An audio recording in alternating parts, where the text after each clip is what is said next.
Gidawat na ni Police Colonel Royena Garma ang pagtudlo kaniya ni Presidente Duterte isip General Manager sa Philippine Charity Sweepstakes Office kung PCSO.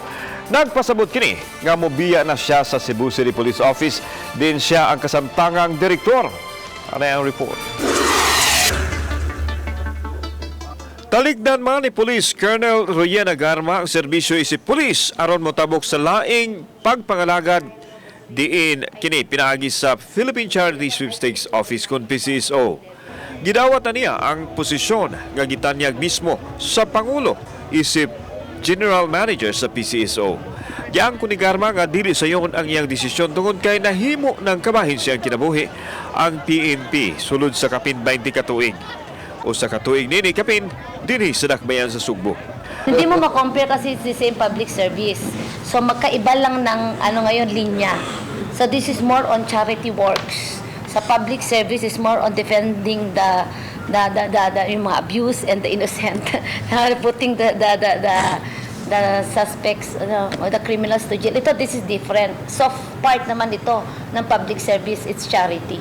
Tungod kay lahi naman ang ahinsya nga iyahang dumalahon, gikinahanglang buhian ni Garma ang iyang katungdanan sa PNP, pinaagi sa sayo nga pagretiro. Nang hinaon si Garma nga mapadayon sa muhulip kaniya ang mga nasugdan nga programa sa Cebu City Police Office. It's an honor to serve Cebu City.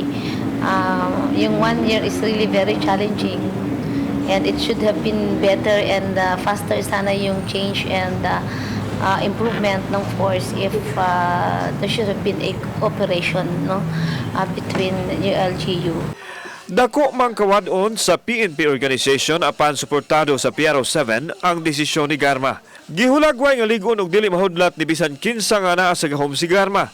Usa sa nakaengkwentro nini ang outgoing mayor sa siyudad sa Sugbo. Parehag sa iya kaisog, siyempre. Pero karon the situation is different. Diba? Kasi at least ang mayor karon natangtang na itong isog.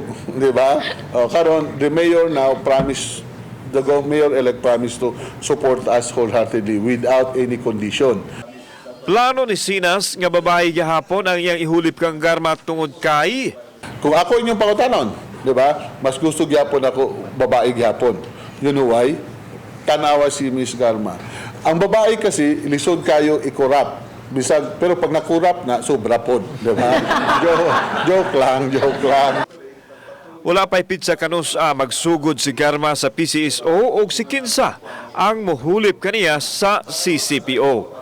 Sa Pigasbahin, gipailan usab ang bagong direktor sa Cebu Provincial Police Office nga si Colonel Roderick Mariano, kinsa mihulip kang Colonel Manuel Abruhena nga tuwa na sa NCR. Kauban si John Solon, ako si Alan Domingo. Balitang Bisdak.